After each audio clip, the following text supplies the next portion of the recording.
لیکن ایک اور چیز بہت دیکھنے میں آتی ہے، جو ہمارے گھر میں گھریلو ملازمائیں ہوتی ہیں یا سرونٹس ہوتے ہیں، ان کے ساتھ بھی بڑی بد زبانی اور بد سلوکی کا مظاہرہ کیا جاتا ہے. اس کے بارے میں آپ کیا کہتی ہیں؟ جی، اس کے بارے میں دیکھیں، ہمارا جو دین ہے، ہماری جو سنت ہے، نبی کریم صلی اللہ علیہ وآلہ وسلم نے جو بتایا کہ ایک روایت میں ہے کہ آپ صلی اللہ علیہ وسلم کی حدیث مبارکہ ہے کہ آپ ملازم کو دن میں اگر 70 بار بھی معاف کرنا پڑے تو آپ اسے معاف کریں. لیکن یہ چیز ہمارے معاشرے میں نہیں اب ناپید ہو گئی ہے. بہت زیادہ دیکھنے میں آیا، 95% کہہ لیں کہ گھروں میں چھوٹی بچیاں ہوتی ہیں، ان چھوٹی بچیاں، معصوم سی بچیاں، ان سے اس قدر کام لیا جاتا ہے کہ دیکھ کے نہ ترس آتا ہے. سمجھ نہیں آتی کہ وہ کیوں اس طرح کرتے ہیں. کیونکہ دیکھیں، اگر ہمارے اپنے بچے اس ایج میں کیا یہ کام کریں گے؟ کبھی بھی نہیں کریں گے. تو ہمیں بھی ملازموں کو، میڈ کو، جو بھی ہیں، بچے ہیں، بچیاں ہیں، ان کو اس طرح سمجھنا چاہیے کہ یہ بھی ہمارے بچے ہیں. ان کے ساتھ اچھا سلوک کریں، نرم رویہ رکھیں. بالکل ایسے ان سے کام اتنا لیں جتنی ان کی طاقت ہے. اب پتہ نہیں وہ کس مجبوری کے تحت گھر سے نکلے ہوئے ہیں. تو استاد، یہ بھی ایک عمومی رویہ ہے. اگر ٹالرنس تو اوور آل، ویسے تو ٹالرنس کی تو اوور آل کمی ہو چکی ہوئی ہے. اچھا، دو طرفہ میرے خیال میں اس مسئلے کو دیکھنے کے لیے ہمیں یہ بھی دیکھنا پڑے گا استاد، کیونکہ نارملی یہ طبقہ علم سے بھی دور ہوتا ہے، کنٹمپریری ایجوکیشن بھی نہیں ہوتی، دوسری بھی نہیں ہوتی. یعنی یہ بھی آپ کو ایک ایسی سطح پہ لے جاتے ہیں کہ آپ بد زبانی کے بارے میں مجبور ہو جاتے ہیں. اس کا حل کیا ہے؟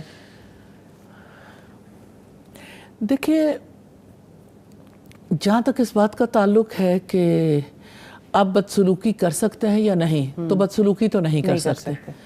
پھر آپ کیا کر سکتے ہیں؟ ایجوکیٹ. آپ کو ایجوکیٹ کرنا چاہیے، گھریلو ملازم کو بھی ایجوکیٹ کرنا چاہیے، اس کے لیے بھی اہتمام کرنا چاہیے. کتنی خواتین ہیں، میں ایک خاتون کو جانتی ہوں جنہوں نے اپنے گراج میں تمام یعنی گھریلو کام کرنے والی خواتین اور ان کے بچوں کے لیے خاص طور پہ انتظام کیا، اور اس کی وجہ سے سارے علاقے کو نفع ہوا کہ وہ بچے جو ان کا رویہ چینج ہو گیا. اسی طرح سے آپ کو یاد ہوگا یہاں پہ کراچی میں ایک چھوٹی بچی، یعنی میٹرک سے بھی پہلے کی بچی تھی، اس کو بہت زیادہ فیل ہوا، تو اس نے ایک ایجوکیشنل سیٹ اپ ایسے بنایا کہ ایک بس جو ہے وہ اب موو کرتی ہے کراچی میں، تو وہ اس بس میں جو ہے وہ ارد گرد کے گھریلو جو بچے ہیں کام کرنے والے یہ خواتین، ان کو موقع دیا جاتا ہے. تو بس آ کے کھڑی ہوتی جس علاقے میں، چونکہ ان کے پاس کوئی جگہ نہیں ہے، لہٰذا بس میں وہ بچے بیٹھتے ہیں، ان کو ایجوکیٹ کرتے ہیں، پھر وہ یعنی اپنے ٹائم کے بعد چلے جاتے ہیں. تو وہ اپنے ارد گرد کے پورے اس علاقے کو کنونس کرتے ہیں کہ ان بچوں کو ایجوکیٹ کرنا چاہیے. تو اس 70 طرح کی ایسی چیزیں ہو سکتی ہیں جس کی وجہ سے، لیکن انفارملی تو ایجوکیٹ کرنا چاہیے. صحیح. نمبر 1.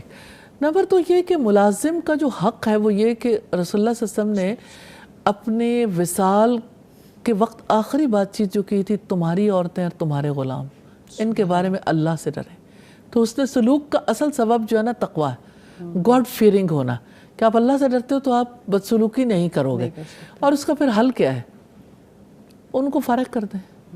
اور یہ والی بات بہت ٹرو ہے، اور مجھے لگتا ہے کہ اس وقت بہت زیادہ یعنی ہاٹ ایشو ہے ان بچیوں کو، بچوں کو، خواتین کو، مردوں کو ٹرینڈ کرنا، جو کم از کم یعنی ایسی سروسز میں ہے، گھریلو سروسز میں ہے یا باقی. اور یہ بیڑا اٹھانے کے لیے کوئی بھی ایسا تیار نہیں ہے. نہیں، ایسی بات نہیں ہے. کچھ آرگنائزیشنز ایسی ہیں جو یعنی باقاعدہ طور پر جیسے اس مقصد کے لیے کام کر رہی ہیں، جیسے ہوپ اپ لفٹ ہے، انہوں نے بڑا اچھا ایک کام کیا الحمدللہ. ہم ان کو انوائٹ بھی کریں گے اور ڈیفینیٹلی ان سے یہ ماڈل اسٹڈی بھی کریں گے. اور وہ مطلب اس میں یہ کہ سارے علاقے کی خواتین جو ہیں وہ اس میں کوپریٹ کر رہی ہیں، اچھی خواتین ہیں. اور میں نے دیکھا ہے کہ ڈی ایچ اے میں خاص طور پہ خواتین جو ہیں وہ چاہتی ہیں کہ ہم آگے بڑھ کے کام کریں. تو ہم نے بھی جو ڈی ایچ اے کے ارد گرد ویلفیئر اسکول بنائے، اور پھر یہ کہ اس میں ان کی مدرس کو جو ہے وہ ہم ایجوکیٹ کرنے کی کوشش کرتے ہیں. تو میں نے دیکھا ہے کہ خواتین بہت زیادہ چاہتی ہیں کہ ہم اپنا ٹائم انویسٹ کریں ان خواتین اور بچوں کے لیے جو ڈپرائیوڈ ہیں، جو گھروں میں جا کے سروسز کا کام کرتے ہیں. تو ہمارے ساتھ ایسی بہت ساری خواتین ہیں جو وہاں جا کے کام کرتی ہیں. تو ایسا نہیں ہے ذرا نم ہو تو یہ مٹی بڑی زرخیز ایسا کہ یعنی پرابلم آئیڈینٹیفیکیشن کے ساتھ سولوشنز پہ کام کرنا بھی بڑا ضروری ہے. بہت شکریہ استاذہ.